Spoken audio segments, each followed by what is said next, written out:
se da en 3 semestres, es decir, antropología teológica fundamental, pecado y gracia y escatología, sin contar la antropología filosófica, que se da en otro periodo de la formación.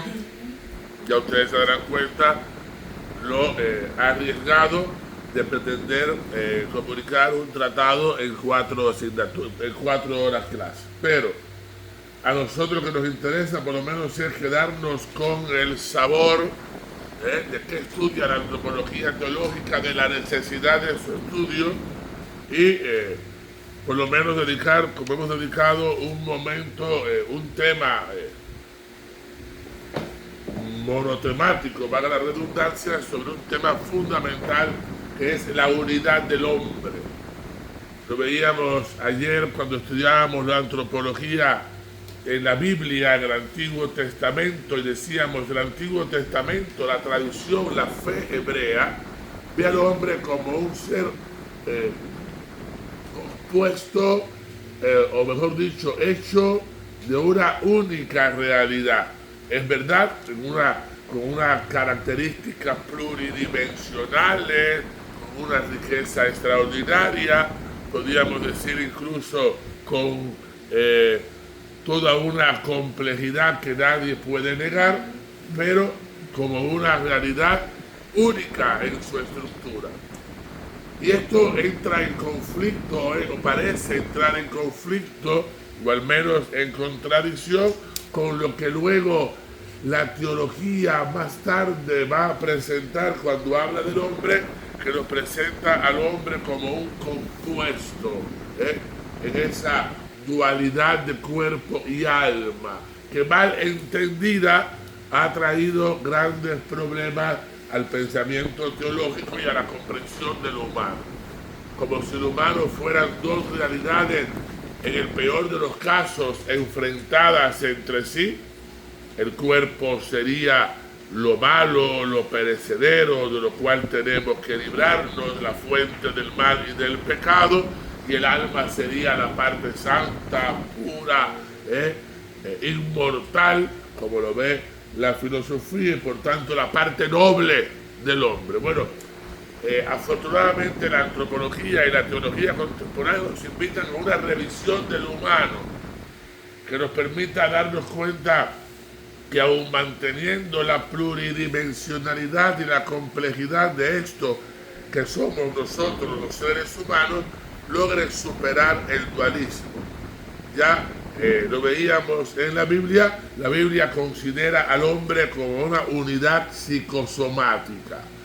Lo que se plantea ahora es traspasar de inmediato esta intuición bíblica del hombre unidad a un lenguaje procedente de otra visión, para la que el hombre es dos cosas, alma, cuerpo, y no una. Ese lenguaje que es el nuestro resulta apto para traducir el dato antropológico bíblico, es lo que vamos a ver ahora. Por debajo de esta cuestión, que nos puede parecer de momento una cuestión terminológica, meramente terminológica, está latente otra cuestión, la verdaderamente fundamental, de índole ontológica. Es la cuestión del kit del hombre. ¿Qué es el hombre? Cuando digo hombre, mujer, ¿Qué es el hombre? ¿Cómo está constituido? ¿De qué consta? ¿Es esta realidad nuestra una realidad homogénea en todos sus estratos? ¿Una magnitud unidimensional? Entonces, ¿será espíritu o será materia? ¿Será alma o será cuerpo? Así responden las antropologías monistas, sean espiritualistas o materialistas. O más bien, el hombre es una realidad bidimensional. De ser este el caso, en lugar del o, alma o cuerpo, sería disyuntivo. Habría que poner un i ilativo, cuerpo y alma. Pero entonces, si el hombre es espíritu y materia, alma y cuerpo, ¿cómo se da la unión? ¿Qué género de unión existe entre lo aumentado por esta formulación binaria, que es por hipótesis lo esencialmente diverso? Se hallan ambas realidades en una relación hostil, mutuamente conflictiva, coexisten más o menos pacíficamente, interactúan dinámicamente el cuerpo y el alma. Bien, los diversos dualismos antropológicos patrocinan algunas de esas formas de unión entre el alma y el cuerpo, ninguna de las cuales parece dar razón adecuada de la imagen bíblica del ser humano. Hay dos opciones: o la visión monista, la que dice el hombre es materia, o el hombre es espíritu, el hombre es cuerpo o el hombre es alma. Esa visión es la visión monista. En filosofía, siempre que estamos ante una concepción monista, el monismo es aquello que reduce toda la realidad a un solo elemento. Decir que el hombre es solo cuerpo es un monismo, reduce la realidad del hombre a un solo elemento, lo corpóreo. O decir que el hombre es solo alma es un monismo, reduce toda la realidad a un solo elemento, el alma. Decir que el hombre es cuerpo y alma es un dualismo. El dualismo tiene gran problema también: cómo interactúan el cuerpo y el alma. Descartes, por ejemplo, el padre de la filosofía moderna, se da cuenta de esto. Y Descartes, en su filosofía, logra romper el hiato entre el cuerpo y el alma, porque Descartes va a llegar a decir: el hombre es solo una cosa pensante. ¿Qué dirá Descartes? Con aquel famoso proposición, pienso, luego existo. Reduce toda la existencia del hombre al puro pensamiento.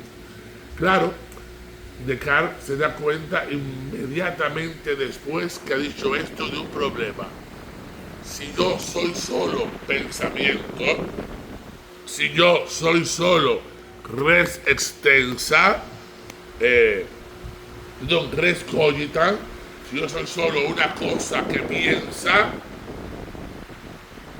¿cómo me entero que tengo cuerpo? ¿Cómo interactúo con el mundo? Este será el gran problema de la filosofía cartesiana, que va a heredar toda la modernidad. Descartes no logra poder establecer luego conexión con el mundo ni con su propio cuerpo. Dice: ¿será que el alma está en el cuerpo como el piloto en su navío? Dice: no, porque cuando el buque, el barco choca contra las rocas, al piloto no le duele. Y en cambio, cuando a mí me dan un martillazo en un dedo, a mí me duele. Y Descartes dirá: ¿y cómo se produce la unión entre el cuerpo y el alma? No lo logro explicar. La parte más penosa de la filosofía cartesiana es cuando Descartes dice: no, la unión se da en una glándula llamada glándula pineal que tenemos aquí debajo del cerebro. Bueno, esa glándula no existe, señor Descartes. Inmediatamente dijo: no, la unión entre el cuerpo y el alma se da solamente en Dios. Dios es quien hace posible del cuerpo. Bien, no logra Descartes. Pero los dualismos pagan este precio altísimo, pagan este precio altísimo, porque luego no saben cómo compaginar dos elementos tan diversos como es la materia y el espíritu. ¿Cómo interactúan? Bien, la Biblia no nos suministra tan solo el dato del hombre unidad, sino además añade que el hombre es imagen de Dios y en cuanto tal, cualitativamente superior e irreductible a su entorno.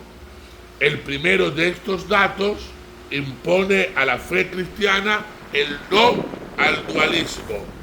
El ser humano no es sino una unidad psicosomática, por lo tanto le impone a la fe el no al dualismo.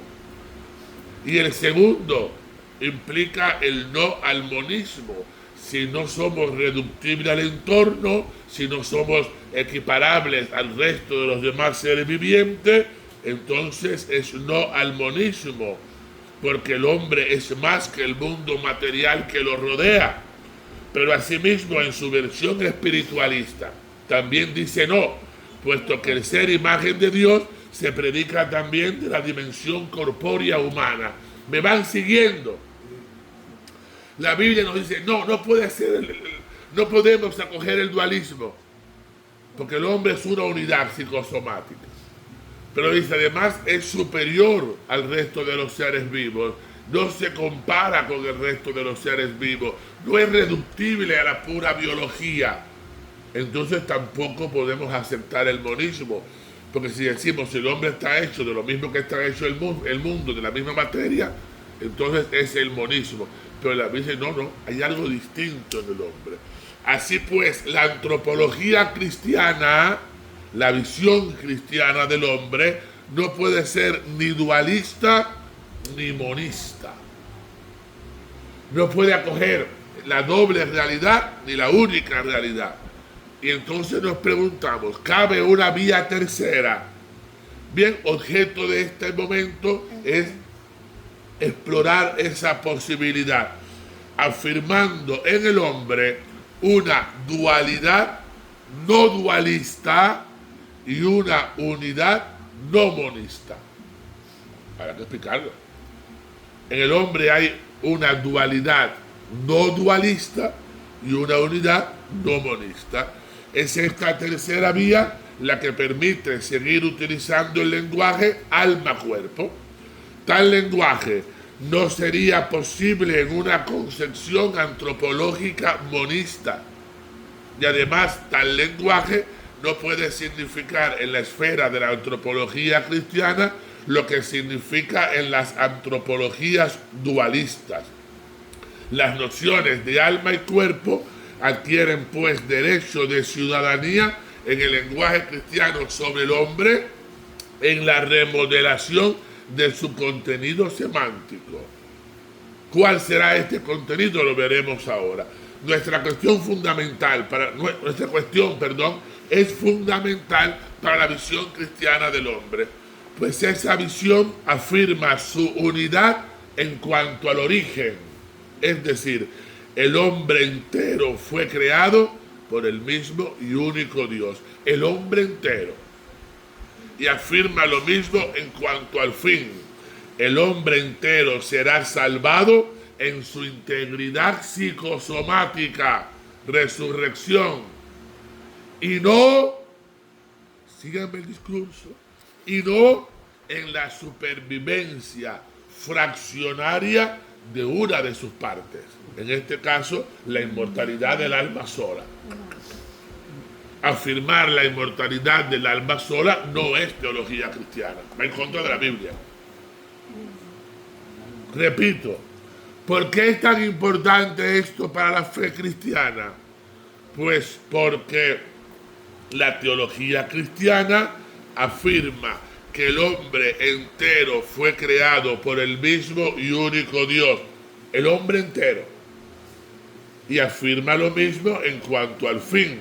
El hombre entero será salvado en su integridad psicosomática, resurrección, y no en la supervivencia fraccionaria de una de sus partes, la inmortalidad del alma sola. Por otro lado, toda la economía de salvación, toda la Biblia está suponiendo que el hombre es uno, supone la unidad. Lo espiritual nunca se da químicamente puro. En lo humano, nunca, jamás. Nunca lo espiritual en el hombre se da en una quinta esenciada e intangible inmaterialidad. Nunca, jamás. Lo espiritual en el hombre siempre se ofrece corporalizado. Siempre. ¿Qué es lo más espiritual? El amor. ¿Y cómo yo ofrezco el amor? Siempre corporalizado. El amor platónico es platónico, el mundo hiperurario no me afecta para nada, me da igual que me ames o que no me ames. El lenguaje, que es tan importante para la antropología, lo dice muy bien. Dos seres que se aman hacen el amor. Qué bonito, porque el amor siempre se expresa corporalizado. Lo más espiritual siempre se ve, se palpa, se entiende corporalizado. La encarnación del verbo, corporalizada. La iglesia, corporalizada. Los sacramentos de la iglesia son la concreción visible, palpable, corpórea de la autoadoración de Dios. Y si el don divino ha asumido en la presente economía esa estructura sacramental, es para hacerse connatural a sus destinatarios, reproduciendo en su emergencia histórica la misma interpenetración o unión sustancial que en ellos se da entre materia y espíritu. En los sacramentos, Dios quiso asumir la misma economía salvífica de lo humano. El sacramento, ¿por qué se da? Por lo material y lo espiritual, la palabra y la materia. Pero usted siempre lo ve corporalizado. Hay que advertir, en fin, que el problema alma-cuerpo dista de ser una cuestión arqueológica en la que se habrían interesado las antropologías del pasado, pero que hoy solo le importa a los eruditos. No, al contrario, tal problema ha cobrado en nuestros días una actualidad importantísima, aunque formulado de otro modo. Los neurocirujanos y los que están metidos en el tema de la neurociencia trabajan este viejo problema con el nombre dialéctica mente-cerebro. Pero el cambio de nombre no puede ocultar la práctica identidad de la cuestión de fondo, que continúa preguntándose cuáles son en realidad los elementos constitutivos del humano. Mire, eso hoy ha cambiado de nombre. Ya no se habla del problema alma y cuerpo. Ay, eso es arqueológico, eso era antes. Ahora resulta que la neurociencia habla del problema mente-cerebro. En el fondo es lo mismo. Es decir, hay tres maneras o cuatro de plantear el problema mente-cerebro. Uno, la mente y el cerebro no son lo mismo. Son cosas diferentes. El cuerpo y el alma no son lo mismo. Son cosas diferentes. Dualismo. ¿Cómo interactúan entonces la mente y el cerebro? El mismo problema que el dualismo. La mente y el cerebro son lo mismo, el monismo. Lo que pasa que entonces, ¿cómo se explica esa cualidad de la mente que no se identifica exactamente con el cerebro? Tercera postura. La mente y el cerebro no son lo mismo, pero necesitan uno del otro para ser emergentismo. Es decir, reconozco que no es igual, pero reconozco que si cesa la actividad cerebral, cesa la actividad mental, ¿vale? En eso podemos estar de acuerdo, pero sigue siendo un problema, porque hasta los materialistas más recalcitrantes reconocen la dificultad para poder hablar de mente y cerebro. Yo estuve en un congreso que me invitaron en España sobre esto, con todos mis compañeros de clase, claro. Era curioso, nosotros íbamos a defender en aquel congreso el mantener el dualismo no dual, y sobre todo íbamos a intentar explicar frente a neurocirujanos, ateos en principio, la posibilidad de la vida después de la vida, a partir de la realidad mente-cerebro. Bueno, pues resulta que todos los que íbamos a defender la vida después de la vida, presentamos enormes dificultades para poder sostener la emergencia de la vida después de la muerte. Venga, todos los neurocirujanos ateos demostraron la posibilidad de que la vida continuara después de la muerte. Yo dije, ya esto es el final. Claro, porque ellos hablaban de sí, partiendo del hecho de que la energía, si es que se destruye, eso no se transforma, pues la vida post-morte es una transformación de la energía en otra realidad. Claro, hasta ahí tú dices, chapó, no hay nada que objetar. Sí, claro, lo que pasa es que tendrás que decirme esa energía después de la muerte, cómo conserva la conciencia, porque si no hay conciencia post-muerte, no he resucitado yo.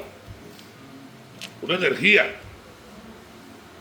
Claro, la neurociencia hasta ese momento no podría explicar la pervivencia de la conciencia.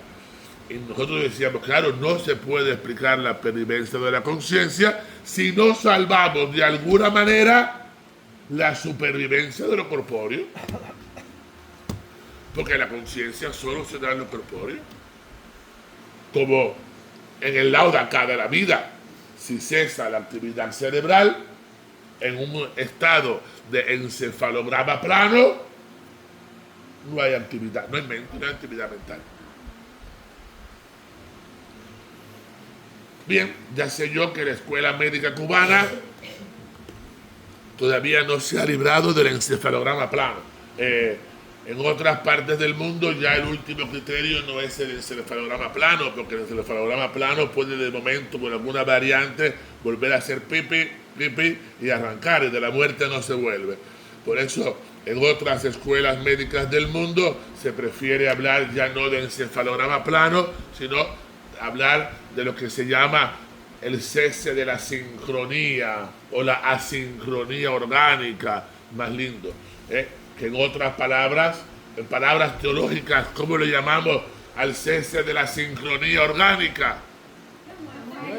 Vale, la muerte, pero en teología, ¿cómo le llamamos a eso? La separación del alma. Cuando el alma abandona el cuerpo, empieza la sincronía. No quiero que mantengamos el lenguaje dualista de un alma que hace, me voy. No, para que entendamos, cuando cesa la actividad espiritual, cesa la sincronía. Cesa la sincronía, empieza la muerte, empieza lo que llamamos la corrupción. La corrupción, te empiezas a podrir. Es decir, tus células empiezan a morir y por ahí para allá todo empieza a disolverse en la pura materia, porque ya ha cesado la sincronía. Por eso, para que vean la importancia de esto no es un lenguaje de novela. Por eso el sacerdote, porque por ejemplo, con la muerte pasa como con la concepción, como con el engendramiento. Lo que no da tiempo para todo esto. La concepción es un proceso. No es que ya que llegó, pim, pam, ya, no, es un proceso que tarda horas. Y la muerte es un proceso. Bien. Entonces el sacerdote cuando llega delante de una persona y la enfermera, quien está, la familia le dice, padre, acaba de morir, el sacerdote ¿qué hace?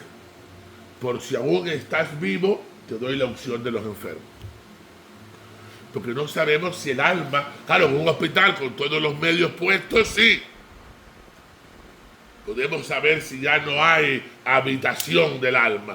Pero si está en la cama de su casa no sabemos. A no ser que apelemos a los medios antiguos que usan Hilda en su casa con sus muertos, le ponen un espejo aquí en la boca a ver si hay vaho. Es como hacían la gente en las novelas antes, ponían un espejito aquí o una vela encendida, y a veces se movía, aún respiraba. Bueno, hoy no, pero también, por ejemplo, conocemos casos del ensañamiento clínico, del ensañamiento médico, donde las personas están muertas y la mantienen viva por los aparatos. No hay habitación del alma allí. Bien, por eso la importancia de este tema, que ni de lejos es un tema antiguo o anacrónico, sigue siendo un tema actual. A los médicos, yo no sé, en Cuba todo es más difícil que en todas partes, ¿vale? Pero los médicos pues sería muy interesante que se introdujeran en todo este mundo actual de las relaciones mente-cerebro. Por ejemplo, este tema del alma y cuerpo sigue vigente también en el mundo de la cibernética. ¿Cómo se llama en el mundo de la cibernética? Bueno, más clásico: alma, cuerpo, mente, cerebro, hardware, software. Lo mismo pasa en el mundo cibernético. Hay un momento en que la IA actual, no sabemos si se identifica exactamente con el trozo de hierro y madera y plástico que conforma el hardware. Por supuesto, la IA nunca será equivalable al razonamiento humano, pero a lo que me estoy refiriendo es el mismo planteamiento. Lo que veíamos ayer, cuando yo transfiero de un dispositivo digital a otro una cantidad determinada de información, hay un momento en que esa información no está ni en uno ni en otro. ¿Dónde está? Esto sigue preguntas. Bien, pero a nosotros lo que nos interesa ahora es con relación a la teología. Vamos entonces, después de haber presentado el problema, a las reflexiones sistemáticas. Bien, ya anticipábamos que no podemos aceptar el dualismo ni el monismo antropológico. Son contrarias a la fe de Israel. Nos preguntamos también por el significado de los conceptos cuerpo y alma en la esfera de la antropología cristiana. Y nos preguntábamos si hay una vía posible entre estas dos posturas. Bien, con los materiales que tenemos, vamos a intentar desarrollar una respuesta sistemática a estas preguntas. Lo primero, tenemos que afirmar que el hombre es un ser uno, no al dualismo. La trayectoria seguida por las declaraciones del magisterio representa una progresión creciente hacia la afirmación de la unidad del hombre a través de tres grandes hitos. Los textos del magisterio hasta Letrán IV inclusive hablan de una naturaleza humana que consta de o está constituida por alma y cuerpo, pero una naturaleza humana. El Concilio de Vienne da un paso más cuando enseña que alma y cuerpo se unen sustancialmente, pero el sujeto de su unión es todavía el alma. Lo que dirá Tomás de Aquino brillantemente: el anima forma corporis. El alma es forma del cuerpo. Eso hay que explicarlo. En tercer lugar, el Vaticano II, el Gaudium et Spes número 14, asevera categóricamente que el hombre es uno. Qué bonito esto. Fíjense el lenguaje como nos va ayudando. El hombre es uno en cuerpo y alma. Uno ya no es uno en cuerpo y alma. Corpore et anima unus. Hay por tanto una cada vez más nítida formulación de la unidad, en virtud de la cual se pasa de el hombre tiene alma y cuerpo al hombre es en cuerpo y alma, que no es lo mismo. La proposición de bien se revela pues retrospectiva como fórmula de transición. Pero ¿qué significa la afirmación el hombre es un ser uno? Con ella se trata de expresar la experiencia originaria que el yo tiene de sí mismo. Dicha experiencia no es, como estimaba Descartes, la del cogito, la de una conciencia pensante. La experiencia que tenemos de nosotros mismos es la de un yo encarnado en la carne, en el cuerpo, que se percibe simultáneamente como carne animada o como alma encarnada, y no como cuerpo por una parte más alma por la otra. No nos experimentamos así. Nos experimentamos como un alma encarnada o como carne animada. El lenguaje común permanece fiel a esta conciencia íntima de un yo unitario. Nadie dice, mi cuerpo tiene frío, o mi alma estudió mucho ayer. Ambas constataciones, tanto el frío como el estudio, son remitidas al único sujeto que las ha vivido, al yo. La experiencia testifica además que toda acción, toda pasión o toda vivencia humana es corpóreo, espiritual al mismo tiempo, es psicofísica, es psicoorgánica, todo. Yo no hago nada en la que no intervenga toda mi realidad psicofísica, psicoorgánica o corpóreo espiritual. Yo no rezo con mi alma y mi cuerpo está aburrido en la capilla, no. Rezo yo, reza toda mi realidad corpóreo espiritual, psicoorgánica, psicosomática, psicofísica. Hay sí, es verdad, actos preponderantemente espirituales o preponderantemente corporales, pero no hay actos puramente espirituales o puramente corporales. El conocimiento, por ejemplo, que es el acto espiritual por excelencia. Eso es uno de los misterios del hombre. No da tiempo a estudiarlo aquí. Pero el conocimiento es cómo conocemos. Mira, solamente si pudiéramos estudiar cómo conocemos, terminamos afirmando que hay Dios. Porque eso no lo pudo hacer nadie más que Dios. ¿Cómo conoce el ser humano? Eso es precioso, pero no da tiempo.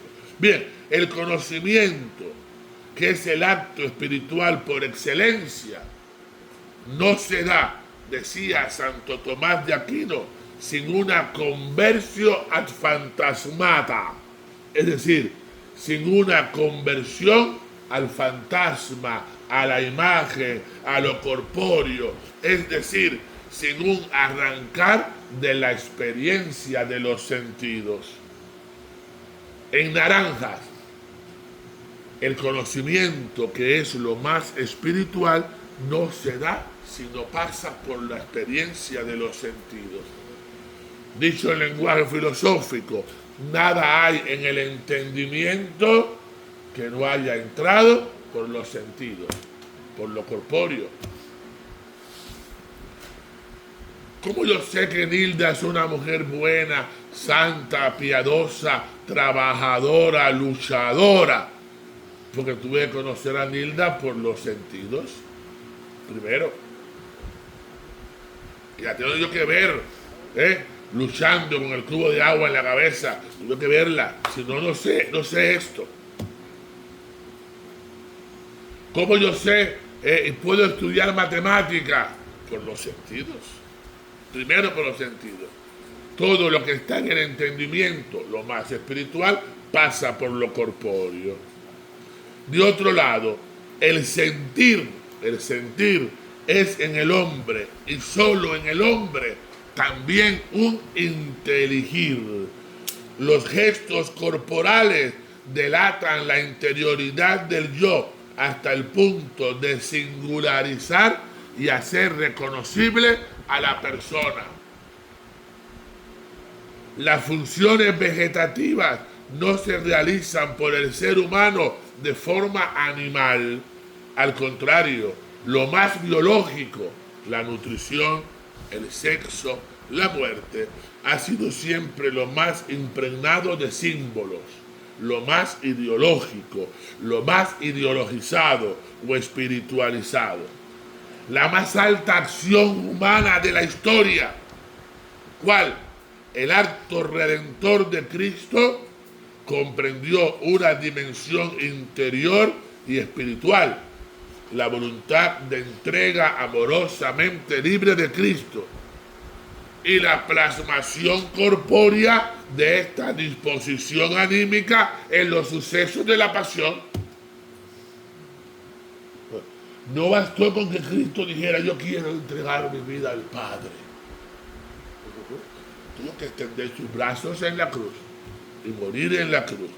Se puede en suma decir, como decía la Biblia, el hombre es alma El hombre es cuerpo, a condición, sin embargo, de que cuando decimos alma, entendamos por alma no un espíritu puro, sino un coprincipio de la realidad humana, cuya razón de ser es la encarnación. Y que cuando decimos cuerpo, lo estemos pensando como lo que es, una porción de materia animada, espiritualizada. Hablar del alma y el cuerpo separadamente es ceder a la imaginación que los justapone y a la raíz helénica de nuestra mentalidad occidental que los divide. Emplear aquí el verbo tener, yo tengo alma o yo tengo cuerpo, resulta cuando menos ambiguo, porque induce a una objetivación del alma o el cuerpo que los distancia del sujeto de la frase. Pero yo no puedo hacer esa objetivación. Yo soy mi cuerpo. Yo soy mi alma. Yo existo en mi única realidad corpórea espiritual o en mi única realidad anímico-corporal. No tengo otra posibilidad. La unidad espíritu-materia cobra pues en el hombre su más estricta verificación. El espíritu finito es impensable a extramuros de la materialidad, que opera como su campo de expresión y de autorrealización. A su vez, el cuerpo no se limita a ser instrumento o a ser una base de despegue del espíritu. El cuerpo es el modo de ser del espíritu. A la esencia del espíritu humano, en cuanto espíritu, pertenece su corporalidad. Qué bello es esto, Gabriel Marcel. Léanse a Gabriel Marcel en su libro Filosofía Concreta. A la esencia del espíritu humano, en cuanto espíritu, le pertenece su ser corpóreo. No hay otra manera de ser humano. No basta mostrar que el espíritu adquiere positivas ventajas al encarnarse, puesto que en una afirmación como esta se podría entender la encarnación como una simple fase transitoria de llegar al espíritu finalmente a sí mismo. Habría que proponer la unidad alma-cuerpo de tal modo que aparezca imposible la autorrealización del espíritu al margen de la materia. Y eso no solo en un determinado momento de su historia, sino siempre y necesariamente. El espíritu humano, el alma, no es, según esto, una cosa junto a otra, la materia o el cuerpo.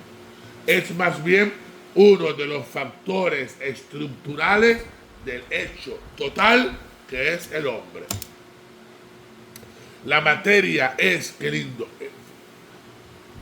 yo no sé, ustedes gocen esto, yo estoy gozando, yo lo doy muchas veces y lo gozo cada vez que lo doy. Miren, la materia es, en cuanto humana, cuerpo. Recuerden, la materia no resucita, recuerden. Ahora, la materia en cuanto humana, el trozo de materia que yo soy, que está espiritualizado por mi alma, la materia en cuanto humana es cuerpo. La determinación de lo biológico por lo psíquico, la alteridad o el fenómeno del alma.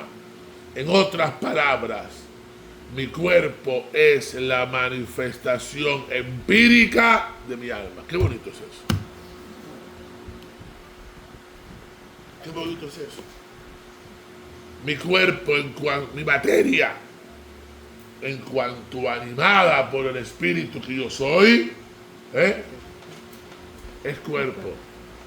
Por eso cuando me muero, dejo de ser cuerpo, soy un cadáver. Porque ya no soy yo, ya no soy humano. Cuando yo me asomo a la caja para ver a mamá, ya esa no es mamá, es un fiambre.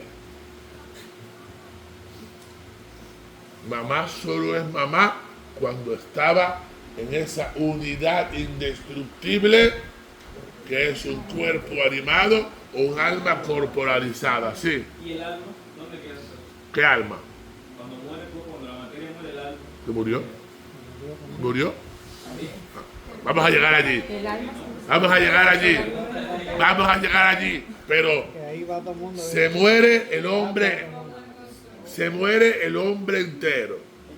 Pero no enteramente. Ahí vamos a llegar. Bien. El hombre entero es en definitiva, escúchenme, síganme el discurso. Yo sé que esto es complejo, sobre todo para los que no han estudiado filosofía y qué sé yo, pero bien, el hombre entero es en definitiva alma y a la vez cuerpo, pero no como una mera continuidad de facto de ambos, según pensaba Descartes. Es alma en tanto que esa totalidad una está dotada de una interioridad, densidad y profundidad tal que no se agota en la superficialidad del hecho físico-biológico. Es cuerpo en tanto que dicha interioridad, eso que está ahí dentro, se visibiliza, se comunica y se autoelabora históricamente en el tiempo y el espacio. Miren, la conciencia es tremenda. Miren, ustedes saben que una de las leyes de la física que dice que dos cuerpos no pueden ocupar el mismo espacio al mismo tiempo. Bien, ¿quieren ver una prueba rapidita de que no somos meramente materia? Bien, nosotros por el intelecto tenemos la posibilidad de dar, los únicos en la faz del mundo, de la galaxia, tenemos la capacidad de dar una vuelta completa sobre nosotros mismos. ¿Qué quiere usted decir, padre? Pues se los voy a explicar. Cuando yo le explique esto, le pongo el ejemplo, podemos caer en una especie de locura momentánea. Pero, por ejemplo, somos los únicos seres materiales que podemos saber, que podemos pensar que estamos hablando mientras que estamos sabiendo que estamos pensando mientras estamos hablando. Podemos tener conciencia de eso. Yo tengo conciencia de que estoy hablando con ustedes mientras estoy tomando conciencia, que tomé conciencia de estar hablando con ustedes. ¿Lo pueden hacer? La pura materia no puede, o sea, la pura materia no puede dar una vuelta completa sobre sí mismo. Nosotros sí. Lo cual al menos algo en esta materialidad nuestra no funciona normal. No es normal. Algo. Bueno, esa interioridad que anima nuestro cuerpo y que soy yo, solo se refleja allí, en mi ser corpóreo. Cuando yo tomo conciencia de mí mismo y al mismo tiempo digo, caramba, estoy tomando conciencia de mí mismo mientras tomo conciencia de mí mismo. Estoy dando una vuelta completa sobre mí mismo. Por último, y según se apuntó anteriormente, hay que advertir que no todo lenguaje alma-cuerpo es sin más dualista. Una cosa es distinguir momentos estructurales diversos en una realidad única y otros enumerarlos como si fueran unidades sumables. El dualismo tiene que ver no con la afirmación del alma y el cuerpo, sino con un determinado modo de interpretar su mutua relación. Es decir, yo soy cuerpo y alma, sí, en una única realidad. ¿Me explico? Decir esto no me convierte en dualista. Me convierte en dualista en decir que yo soy dos cosas que no sé cómo se unen. Ahora bien, damos un paso más. El hombre, cuerpo y alma, el no al monismo. Hablar del hombre como ser uno no debe equivaler a una concepción unilateralmente monista que bascula crónicamente entre la doble tentación ya denunciada por Pascal del angelismo y el animalismo. El hombre no es ni un ángel venido a menos, ni un mono que ha tenido éxito, ni un espíritu degradado, ni un animal optimizado. Ninguna de estas dos lecturas antagónicas hace justicia a la complejidad del fenómeno humano. Así lo advierten pensadores tan poco espiritualistas, por ejemplo, como Sartre, cuando habla del hombre como una tensión irresuelta entre el en sí y el para sí. O como por ejemplo dirá Merleau-Ponty, cuando describe al ser humano como un ser mixto, ni pura facticidad biológica, ni pura conciencia. En esta resuelta oposición a todo monismo reductivo, aparece de nuevo la originalidad de la posición cristiana y su realismo. El cristianismo no reniega de ningún sector de la realidad, no impone la censura previa ni al espíritu ni a la materia, trata de abarcar a ambos en una síntesis coherente. El lugar privilegiado de esa síntesis es el hombre, dándole las dos posibles formas del ser criatural, se encuentran para unirse sustancialmente. De ahí deriva su carácter representativo, que lo convierte en el interlocutor ideal del diálogo entre el creador y la criatura, y que anticipa la síntesis última que tendrá lugar entre criatura y creador en Cristo. La unidad que el hombre es supone pues la distinción de sus dos factores estructurales. El alma y el cuerpo son distintos.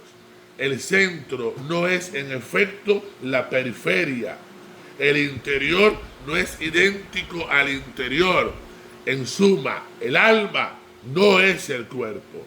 Tal distinción no solo es posible, sino que desde el punto de vista teológico es recta y exigida por el dogma y justificada. Ahora bien, dicha distinción no es adecuada, es algo metafísico y se podría decir metaexistencial. Esto es, no deja posibilidad a una separación existencial entre cuerpo y alma. Es decir, yo no soy una única realidad. No soy reductible a la pura materia, ni tampoco soy reductible al puro espíritu. Pero eso que yo soy, lo soy en una única realidad. El alma y el cuerpo no son lo mismo, pero cuando están siendo en la única realidad que es el hombre, son inseparables, forman una única realidad. Por lo demás, cuán difícil resulta eliminar del discurso antropológico todo rastro de dualidad, lo muestra el hecho tantas veces notado de que ningún idioma expresa a todo el hombre con una sola serie de términos anímicos o corpóreos. Incluso los fisicalistas más devotos parecen resignados a admitir la significatividad del lenguaje mentalista. Y por ejemplo, Monod llega a conceder que el dualismo conserva su verdad operacional.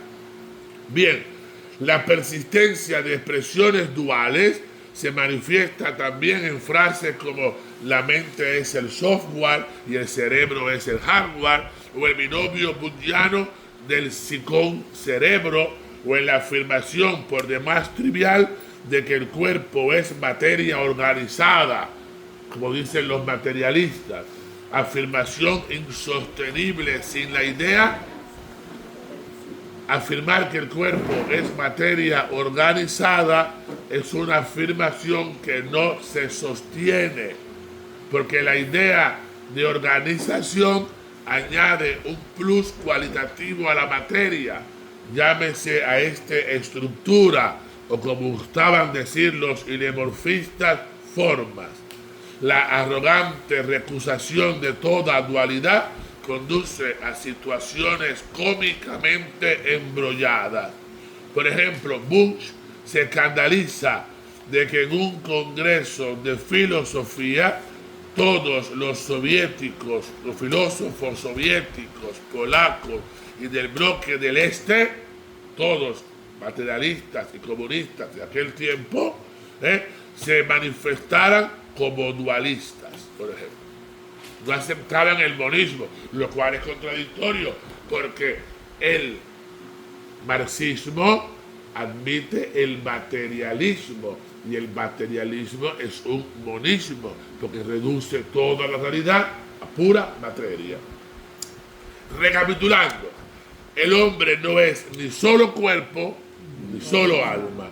No es tampoco cuerpo más alma, al modo de dos entidades completas y meramente unidas. Es todo entero. Qué bonito es esto. Es todo entero y al mismo tiempo lo uno y lo otro, alma y cuerpo. Mas el alma y el cuerpo no son idénticos entre sí.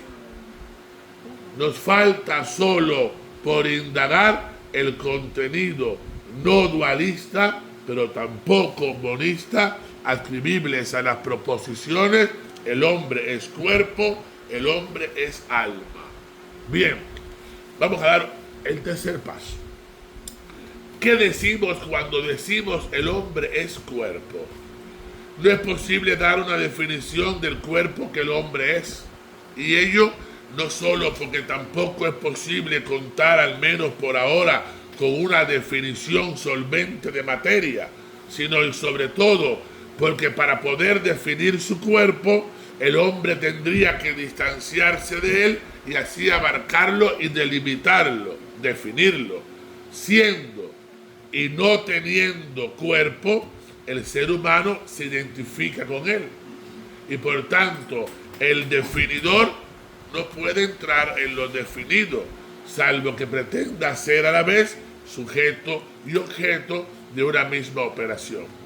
Cuerpo es, pues, una de esas protopalabras pregnantes que se resisten a ser adecuadamente explicitadas en una fórmula precisa y comprensiva. Lo que en cambio sí podemos es ensayar su descripción fenomenológica. El hombre, miren qué bonito esto, el hombre en cuanto cuerpo es un ser en el mundo. Ya eso lo veíamos ayer, que es algo más que ser en la bolita del mundo. Ser en el mundo supone que el hombre está en el mundo en su lugar adecuado. Se entiende por su relación con el mundo. Se explica a sí mismo en relación con el mundo. Cuerpo y mundo son magnitudes que se coimplican mutuamente. Pero además, porque tenemos, miren, esto es fundamental, porque tenemos cuerpo, somos seres en el tiempo. En tanto que cuerpo, el hombre está inmerso en ese tipo de duración continua y sucesiva que llamamos tiempo. Lo que significa que en base a su situación de encarnación, el hombre está hecho de tal modo que nunca puede disponer de sí totalmente en un único acto definitivo. No los podemos realizar de golpe e irreversiblemente. La condición humana es una condición itinerante. El hombre es homo viator. Le cabe aprender, rectificar, convertirse, arrepentirse.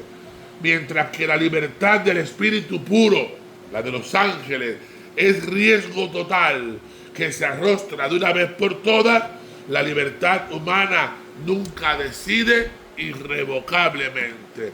Y ello porque al ser en el tiempo, la realidad del hombre consiste en ir haciéndose progresivamente, más que un ser hecho o un hacerse instantáneamente. El cuerpo, qué lindo es esto, porque somos seres corpóreos, dice el teólogo. El cuerpo es la libertad, miren qué lindo, es la libertad protegida contra mi propio riesgo. Es decir, porque soy un ser corporal, soy un ser temporal. Y porque soy un ser temporal, puedo decir me equivoqué, vuelvo a empezar. Me arrepiento, vuelvo a empezar. De aquí parte el planteamiento de una moral de actitudes más que una moral de actos. Los actos cuentan en la medida en que van fraguando la actitud a lo largo del decurso temporal de la existencia. Pero mientras esto no llega a su término, el hombre aún no ha cobrado su semblante definitivo. Solo al final del tiempo que le ha sido dado, alcanza el ser humano su propia identidad. En la última página del libro de mi vida, mientras me estoy haciendo. Pero además, otro dato bellísimo, porque tenemos cuerpo, somos seres mortales. La muerte desmundaniza y destemporaliza al hombre, le sustrae del ámbito espaciotemporal que le constituía, lo cual quiere decir que la muerte es el fin del hombre entero. Suponer que el sujeto del verbo morir es el cuerpo y no el hombre equivale a ignorar que, según venimos diciendo, el hombre es cuerpo. La banalización de la muerte como algo epidérmico, amén de chocar con la intuición que todos tenemos de que es terrible la muerte, es una forma de regresión al dualismo antropológico. Ay, no me importa la muerte porque mi alma va a seguir para adelante. No, te respondo ahora. Cuando llega la muerte, se muere el hombre entero. Y el alma ciertamente, esa parte espiritual nuestra, sobrevive a la muerte. Pero eso que sobrevive a la muerte no eres tú. Todavía. Te falta un elemento constitutivo y esencial, lo corpóreo. Si yo soy mi cuerpo y soy mi alma, cuando me muero, me morí entero. Pero no enteramente. Hay algo de mí que pervive. Pero ese algo de mí no soy yo. ¿Me explico? ¿Por qué no soy yo? Lo acabo de decir. Porque me falta lo demás. Me falta lo demás. Por eso algo que pervive no puede irse a una vaca. Porque yo nunca voy a ser una vaca. Nunca he sido vaca. No puedo reencarnar en un gallo. ¿Cómo voy a quedar en un gallo si yo nunca fui gallo? Yo solo puedo ser yo otra vez si recupero el cuerpo. Esa es la fe y la resurrección. Tomás de Aquino nos dice, el estado de alma separada es un estado de supervivencia, no es el hombre entero. La muerte ha de ser tomada en serio, porque el hombre es corpóreo, mundano y temporal, y porque todas estas dimensiones constitutivas de su ser quedan radicalmente afectadas por ella. Miren, yo no da tiempo, en escatología, mi tesis, la última parte es sobre la muerte, me gusta hablar de la muerte. Miren, y me gusta sobre todo decir lo siguiente, la muerte es lo más terrible que nos puede suceder, lo es. Lo más dramático que nos puede suceder. Por eso banalizar la muerte es una regresión al dualismo falso. La muerte es lo más terrible. Porque la muerte nos incorpora a un modus vivendi o a un modus de ser que no es nuestro. Miren, la muerte nos arranca del mundo. Recuerden, yo sin el mundo no soy. Me arranca del mundo. La muerte me arranca del cuerpo que soy. ¿Y yo a dónde voy sin esto? Si yo soy esto. Y la muerte me arranca del tiempo. Es decir, la muerte es la transformación más radical que sufre el ser humano. Eso es terrible. Por eso no se le puede decir filósofo, no se le puede quitar a la muerte su terribilidad. ¿Por qué? Porque es que no tienes ni la menor idea de qué cosa es eso. Ni la menor idea. La única idea que tú tienes de la muerte es mi abuelita, que ayer por la tarde estaba tomando sopa y hoy es como un trozo de jamón en una caja. esta ya no es esta.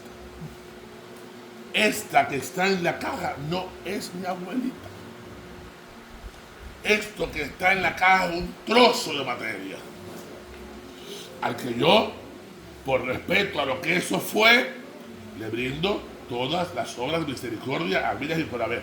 Pero el fiambre ya no es mi abuelita. Un fiambre. Eso no está animado, eso no es mi abuela. Porque mi abuela no era solo cuerpo.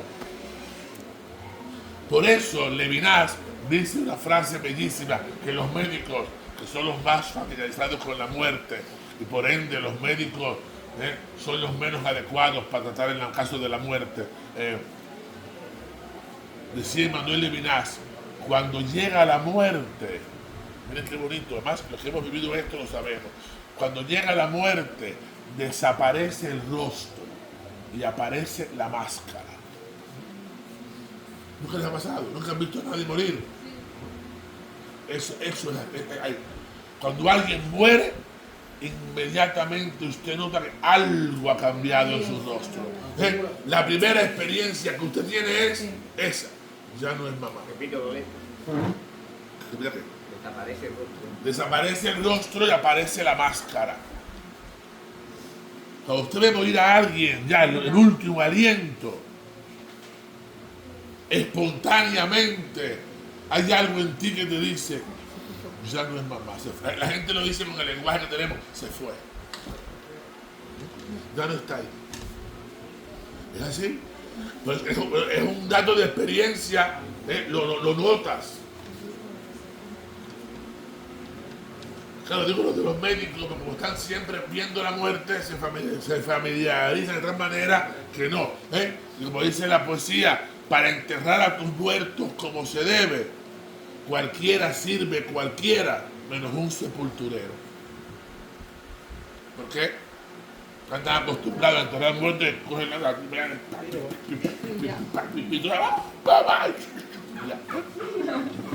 Han normalizado aquello de tal manera. Es así, esa poesía preciosa de Romero, solo Romero, que nos está invitando a eso, dice, para enterrar a tus muertos, cualquiera sirve, cualquiera, menos un sepulturero. Y además añade, para que nunca recemos como el sacristán sus rezos. Porque el sacristán está acostumbrado a rezar, que ya salen espontáneos, como me pasó a mí en el cementerio Colón, que el cardenal me pidió que fuera a dar misa ahí por los difuntos, por una cosa que se le ocurrió a su eminencia, y me tocó a mí inaugurar el invento de su eminencia, y cuando yo fui ese primer día a dar aquella primera misa en el cementerio Colón a las 8:30 de la mañana, no había nadie. Yo, los muertos en el cementerio y el sacristán. Bueno, los míos dan la misa y yo empecé la misa. Y empecé en el nombre del Padre, del Hijo y del Espíritu Santo. Y el sacristán, desde la sacristía, gritaba, ¡amén! El Señor esté con ustedes y con tu espíritu. Dice, esto no puede ser de Dios. Bueno, pues así nos pasa a veces. Así nos pasa a veces. Yo se lo conté a Cardenal, no me quería creer. Pues vaya usted y hágalo para que usted vea. Bien, pero además por el cuerpo, miren qué lindo, porque soy corpóreo, soy un ser sexuado. Y esto es fundamental, porque lo humano se da solo en dos modalidades. En la modalidad varón y en la modalidad hembra. Y no es lo mismo ser varón que ser hembra. No se ve el mundo igual si eres varón a como si eres hembra. Hay unas percepciones diferentes. Por el cuerpo yo soy un ser sexuado. Pero además mi cuerpo, porque soy un ser corpóreo, mi cuerpo es la expresión comunicativa de mi yo. Si yo no tuviera cuerpo, no me puedo expresar, no sabría cómo interactuar con los demás. Porque yo soy cuerpo, es por lo que tú me puedes conocer. Y hay un lenguaje corporal que habla de mí también.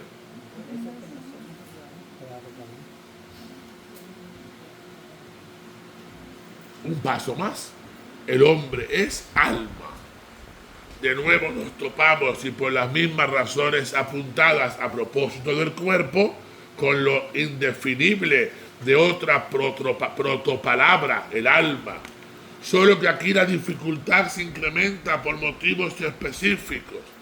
Por ejemplo, autores como Popper, Zubiri, Pez, Ortega y Gasset, etc., que defienden la idea, prefieren usar otro término para denotarla: conciencia, mente, psique, espíritu. Y ello porque el abuso del vocablo alma ha deteriorado el concepto, comprometiendo su credibilidad.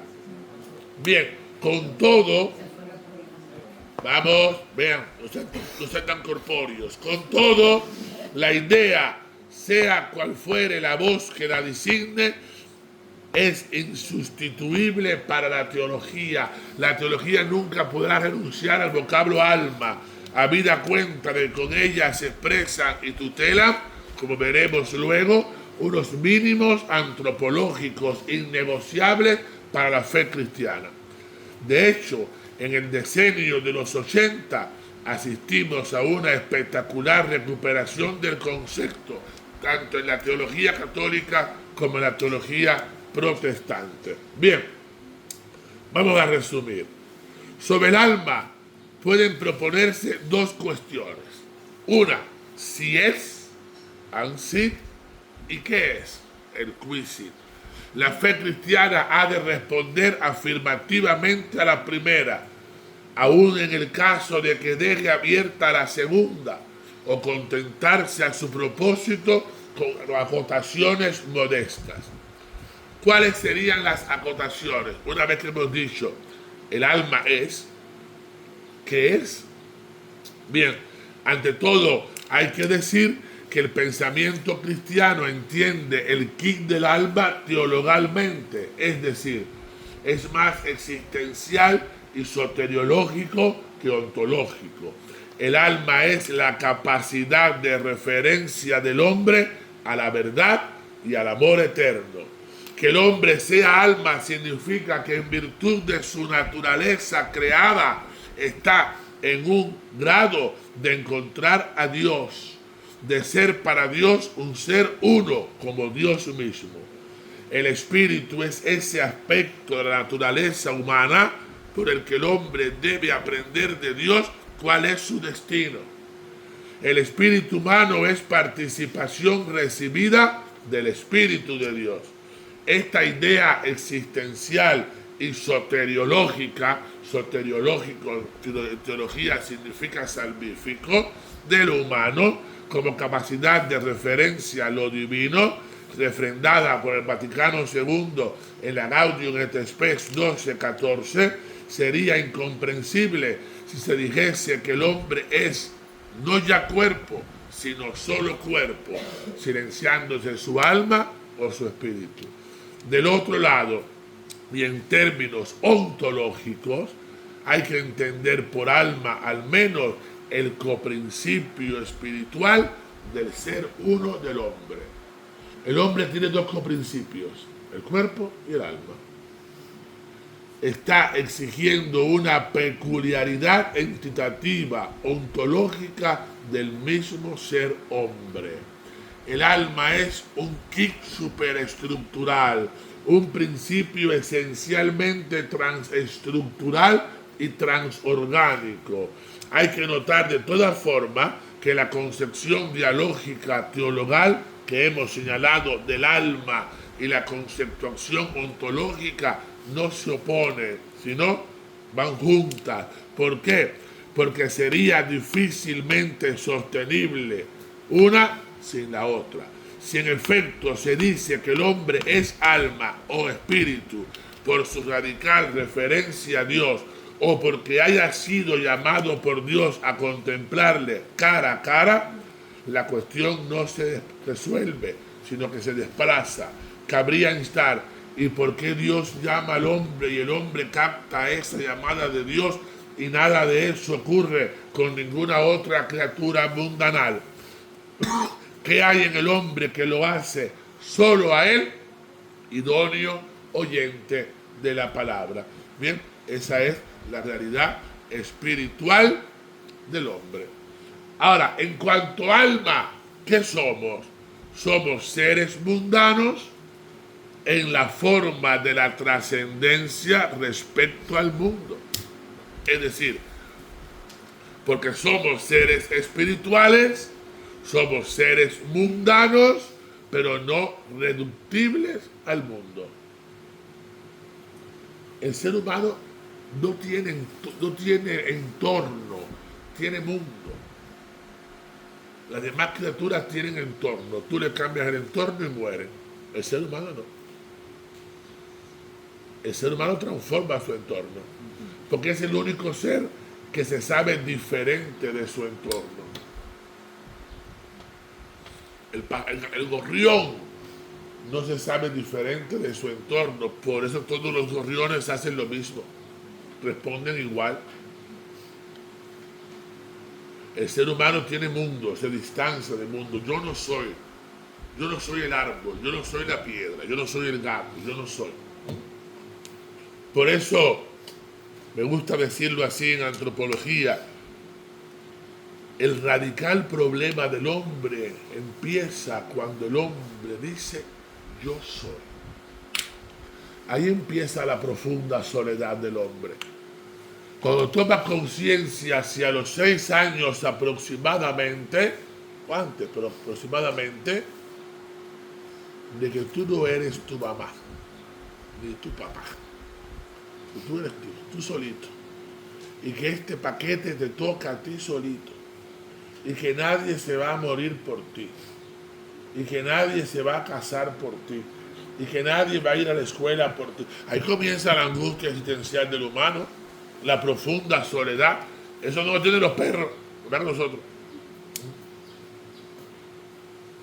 Cuando el hombre descubre, yo soy, tengo una responsabilidad sobre mí mismo.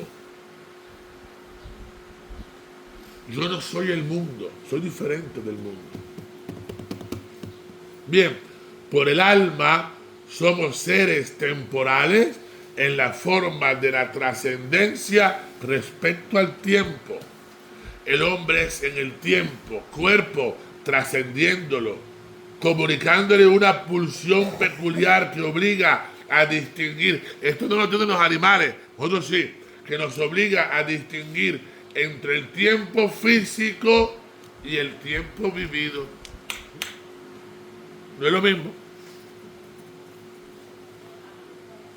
Yo he vivido 48 años cronológicos, segundo a segundo, hora a hora.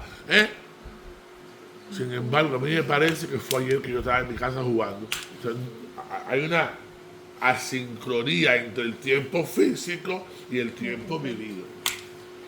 Ahora mismo se está dando aquí en el aula, por ejemplo. Yo me estoy dando cuenta que rápido se me ha ido el tiempo de la clase. Para Orlén está siendo insoportablemente largo el tiempo de clase. ¿Ves? Hay una asincronía entre el tiempo vivido y el tiempo físico. El tiempo físico es el mismo para él que para mí. Pero porque tenemos alma, trascendemos el tiempo. En eso consiste el aburrimiento, por ejemplo. El aburrimiento, ¿qué cosa es? El aburrimiento es la percepción de un tiempo sin devenir y sin meta, detenido y convertido en pura nada. Me aburro. En español, las personas aburridas, ¿qué decimos? Aquí estamos matando el tiempo. Matamos el tiempo. Bien, porque tenemos alma, somos seres mortales en la forma de trascendencia respecto a la muerte.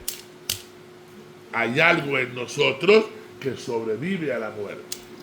No mi yo, algo de mí sobrevive a la muerte.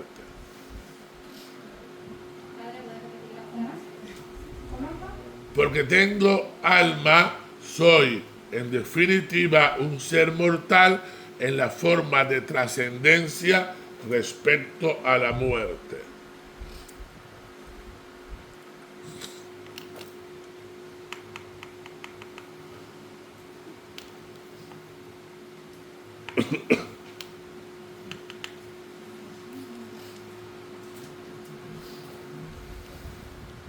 Bien,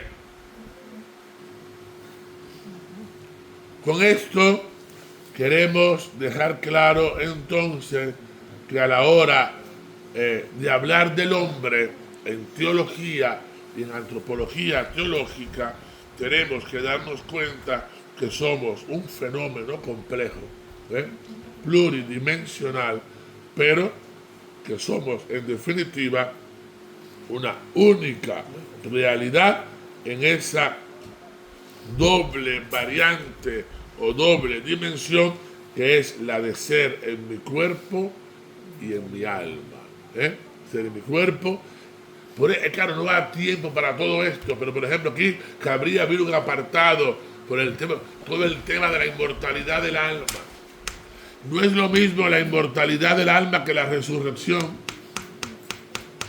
Todos los filósofos antiguos de antes de Cristo y todos hasta ayer por la tarde, pero los ateos de la filosofía de la sospecha, han afirmado que el alma es inmortal. Pero eso no es lo mismo a un alma resucitada, no. Es decir, por eso es importante para la teología tener claro que la muerte no es un simulacro donde se muere el cuerpo, que yo no necesito, yo no lo quiero, me molestaba y yo me voy para el cielo. No. La muerte es grave, es gravísima.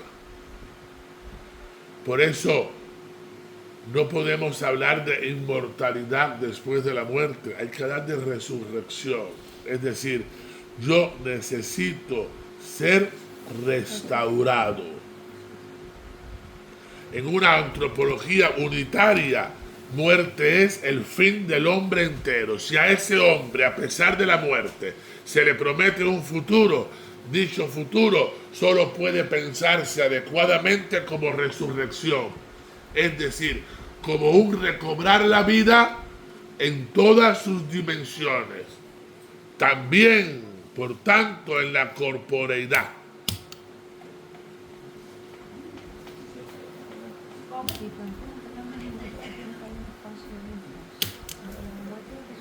Porque si no, no hay vida después de la muerte. O sea, no es el hombre que resucita. El que después de muerto perviva una parte mía que no soy yo, a mí me da igual. A mí me da igual. Si eso que pervive no soy yo, me da igual que perviva que no perviva. A mí lo que me interesa es que yo perviva después de la muerte. Yo quiero seguir viviendo después de la muerte. Yo. No mi alma. Yo. Y la única forma de que yo pueda vivir después de la muerte es que Dios, que puede, porque yo no puedo, me resucite.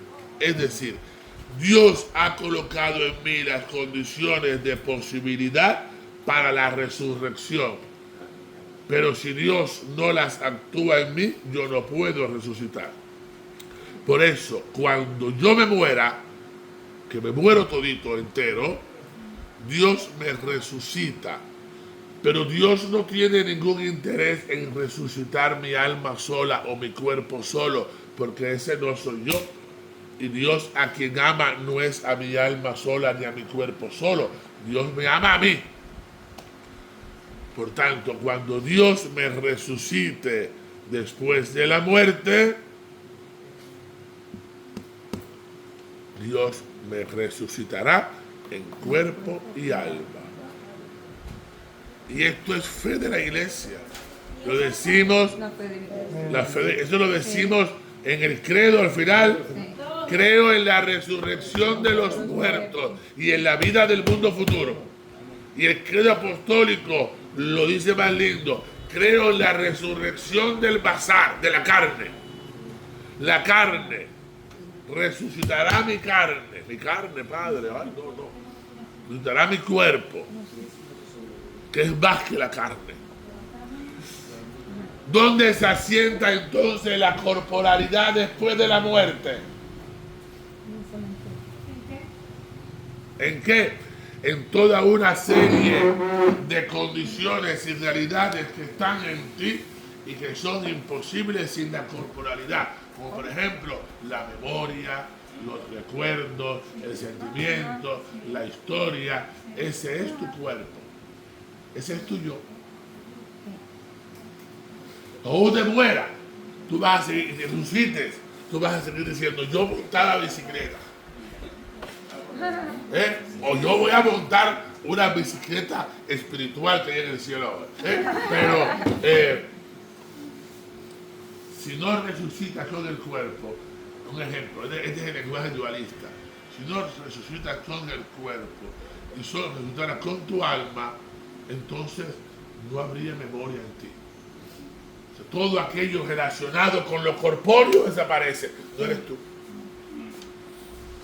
Por supuesto, esto no es fácilmente entendible. Estamos hablando de una realidad a la que no hemos llegado. No hemos llegado. Nadie ha vuelto para contárnosla. Pero sí sabemos que cuando Dios nos resucite de la muerte, Dios nos tiene que restaurar la corporalidad. ¿Cómo? Hasta ahora nadie ha vuelto contándolo. Pero si no nos restaura Dios la corporalidad, que no es ya la materia, porque si no, por ejemplo, todo el pipi, todo el popó que yo he hecho, yo diría que es parte del metabolismo, ¿qué hacemos con todo eso? ¿Cómo se recupera? Toda esa cantidad de materia que yo he producido, todos esos pelos que me he cortado, todos esos dientes que he soltado. ¿Te imaginas ahora, qué sé yo, a quién se me ocurre? A ver, yo con tengo confianza y con Nilda. Que Dios le diga a Nilda ahora, si usted quiere ayudar, tiene que traerme todos los dientes que tú tenías. ¿Qué hace Nilda ahora si no le queda un solo diente en esa boca? ¿Dónde Nilda ha soltado todos los dientes? Tiene que ir clínica por clínica a buscar un diente para poder resultar. No, no puede ser, la materia no resulta. O tiene que traerme todas las uñas que te han cortado toda tu vida. O el pelo. O el pelo. Y la prueba está en que todas las veces que te han... Fíjense si la materia no es lo importante, que todas las veces que te has cortado el pelo, no has dejado de ser tú. Tú no has sido igual. Si Dios no me ampara, ahora mañana me cae a mí, se arranca una rueda de sierra y me corta las dos piernas por aquí, yo sigo siendo yo. Una pregunta ahí. ¿Y cómo es la resurrección con una gente que incinera, que lo va con ceniza? Por ejemplo.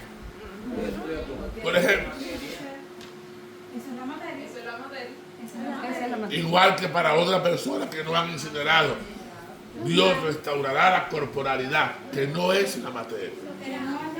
Por eso es que antiguamente la iglesia se oponía a la incineración. Porque decía, si te incineran, ¿qué va a resucitar? Hasta que después la iglesia misma se da cuenta, bueno, imagínate tú, ¿qué va a resucitar de Moisés? ¿Qué queda de Moisés? ¿Qué queda? O si resucitó Moisés, que no lo sé.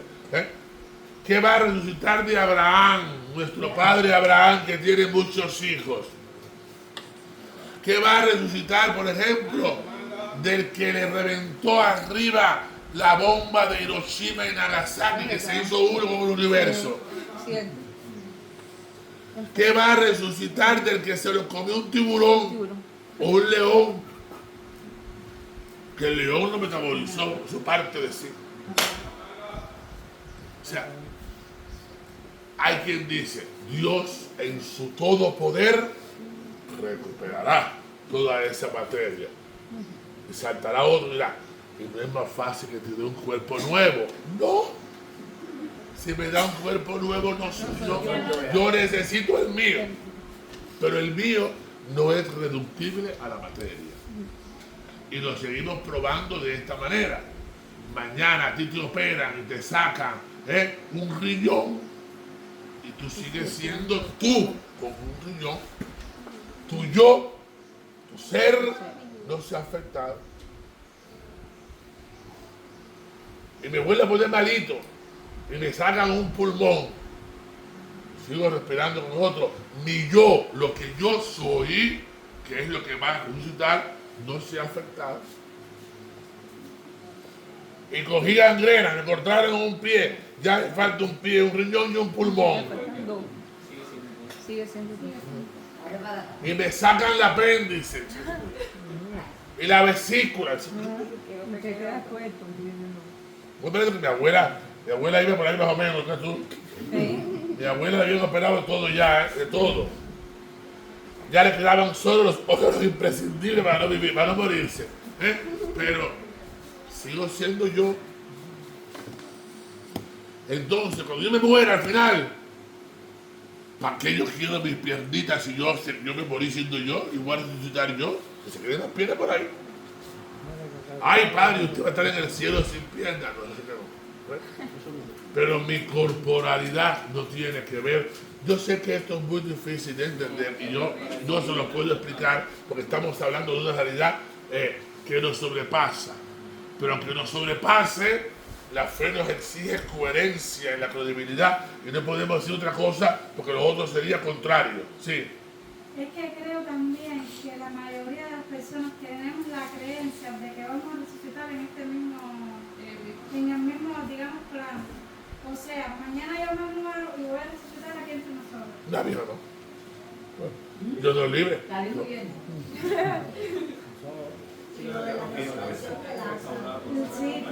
Eso no fue una resurrección, estrictamente hablando. Por eso reclama tanto lo que es la materia. Claro, lo de la resurrección de Lázaro fue un revivir. Lázaro volvió a su vida anterior. No, sí, con todo. Lázaro no resucitó. Lázaro revivió. Jesús lo revivió. Volvió a su vida anterior. A lo mejor tenía hasta una especie de catalexia. Y Jesús le vociferó, sal fuera. Y le dijo, ahí está mi amigo, se despertó. Bien. Pero no es lo mismo resucitar que revivir. Resucitar es volver de la muerte. Y de la muerte nadie ha vuelto. Por eso cuando ayer hablábamos de eso, que hay un libro, muy buen libro, es muy interesante. Ese libro que dice la vida después de la vida, después de la muerte, del famoso clínico que hizo una serie de entrevistas a personas que supuestamente han tenido muerte clínica, y entonces se han visto yéndose del cuerpo hacia un lugar de luz, y de que sé yo, y que no querían volver, pero se sintieron atraídos. Bien, y que hay un hecho que sí es significativo. La experiencia se repite más o menos parecida en todos los casos. Coincide lo de la luz y coincide. Bien, pero también es verdad que desde el punto de vista clínico y orgánico, al menos para algunas de estas cosas hay explicación. Porque las células del oído tardan más en morir, las células de la visión tardan más en morir. Hoy se sabe que después de que estás, vamos a decir así, clínicamente muerto, aún hay cosas en ti que siguen funcionando. Como la gente dice, y es cierto, que cuando uno está en peligro de la muerte, toda mi vida pruebas de mí, vi toda mi vida en un instante, antes de morirse. Bueno, el cerebro intenta mantenerte consciente en el momento de máximo peligro. Hay cosas que sí, pero que no explican la vida después, que no demuestran la vida después de la muerte. Es como a ustedes no les ha pasado, cuando ustedes están muy cansados del día, y se acuestan a dormir, y de repente ya dormido, ¡ah! Bueno, pues gracias a eso su cerebro les está salvando de morirse. Su cerebro está viendo que el cuerpo está tan agotado, que ha bajado todas las frecuencias, y el cerebro pega el salto para decir, estamos vivos. Yo que padezco de pesadilla. Es un impulso para decir, seguimos vivos, no nos hemos muerto. Es como una especie de constatación cerebral de que estamos todavía en este plano. Porque hay gente que, claro, las personas que padecemos de apnea, del sueño, qué sé yo, que la frecuencia cardíaca y el cerebro cuando dice, aquí está pasando algo, lanza el estudio, para ver si verdaderamente, que a veces uno lo experimenta porque se está cayendo. Pero a veces ni siquiera está cayendo, a veces solo un latigazo. Bueno, sabemos, como por ejemplo sabemos, personas ya muertas en la morgue, que se siguen moviendo todavía un tiempo, porque hay, tiene un nombre eso en medicina legal, ¿cómo que se llama eso? Se llama así el síndrome de Lázaro. Síndrome de Lázaro. Que se sigue moviendo todavía, y eso no quiere decir que esté vivo.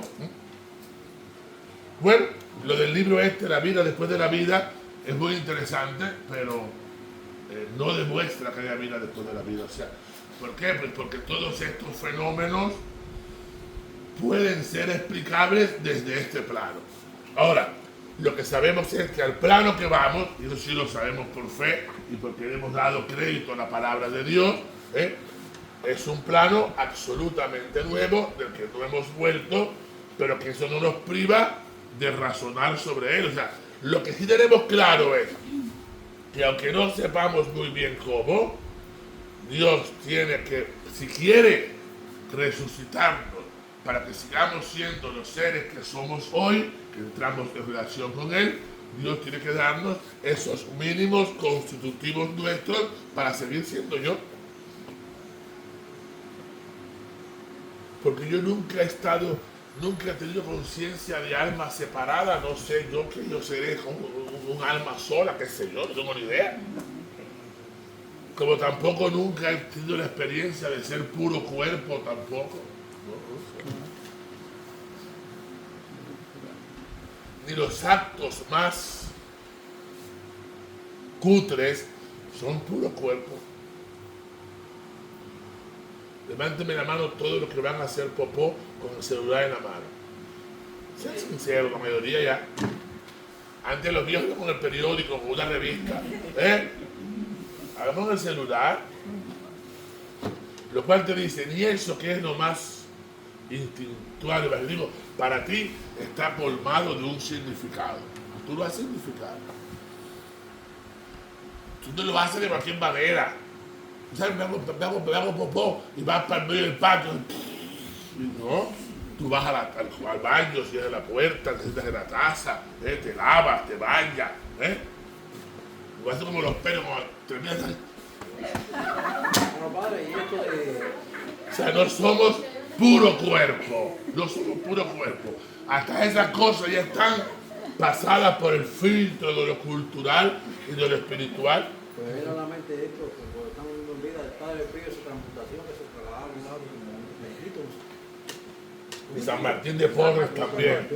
Pero yo sobre eso solo puedo decirte, no tengo ni idea. La bilocación. Yo solo te puedo decir que dos cuerpos no pueden ocupar el mismo lugar al mismo tiempo, pero que un principio, sí, y ahí. Sí, pero yo qué te puedo decir, no lo sé. Digo, wow, ya. Tampoco que lo ponga en duda, pero qué te puedo decir, no lo sé explicar. Porque lo único que te puedo decir es que, por ejemplo, el primer principio de la filosofía es que nada puede ser y no ser al mismo tiempo y en el mismo sentido. Ahí también, que después viene resultando siendo el tercer principio de la termodinámica. Vale, pero en el plano físico que nos movemos, eso no es explicable. Ahora, ¿quiere decir esto que aquello que no sea explicable en el plano físico, científico, no es real? No, no he dicho eso. Pero ahora mismo, no, yo no te lo podría explicar, no lo sé. Como por ejemplo los santos que están rezando y se levantan del piso.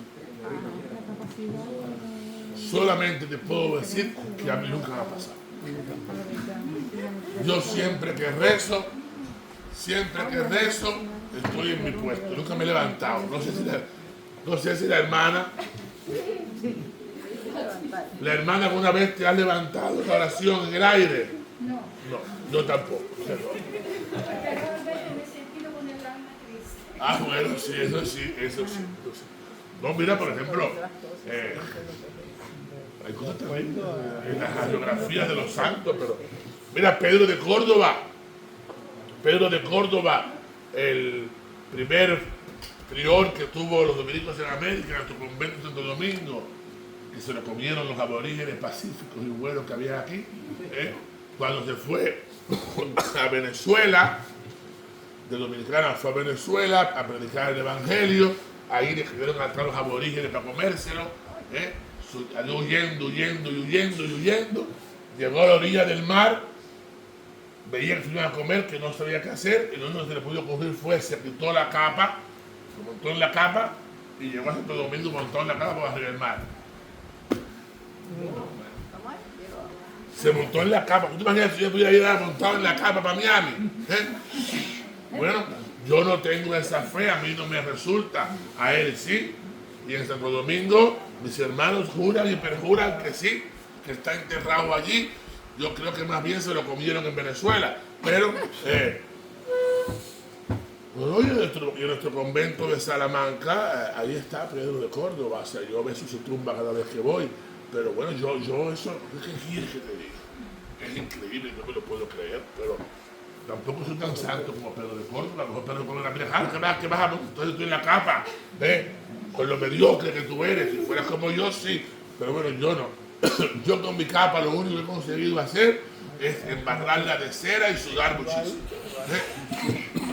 Manda. Bien, gracias. Nos vemos entonces en el próximo encuentro mañana para hablar de cosas ya más elevadas, de liturgia y cosas de eso.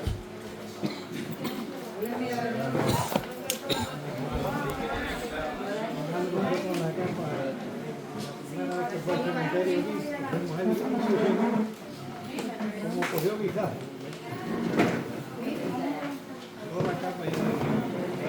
¿Quién?